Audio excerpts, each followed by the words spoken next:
put every piece of new toy and equipment in here we possibly could fit.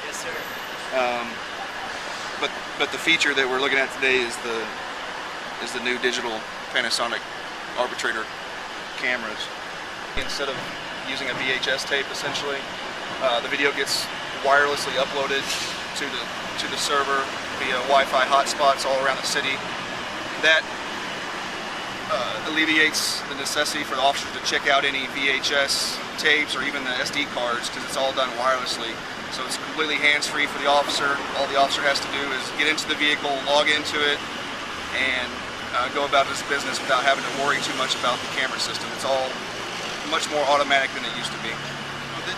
The logging in part is what's, all really the officer has to do. There's still 8 triggers that activate the recordings throughout the patrol shift. So whereas before we only had 3 triggers activating those recordings, on the VHS system we now have 8 doing it. So more than double the amount of triggers, which means less officer interaction and more automation for these recordings to start recording. The biggest change in the triggers is the door trigger that we now have. Every time the officer opens that front driver's door, it's going to automatically activate a recording. So if I'm on a family disturbance call for service, I open the door, it's going to automatically start. I don't have to manually hit the record button. That's one of those automated features.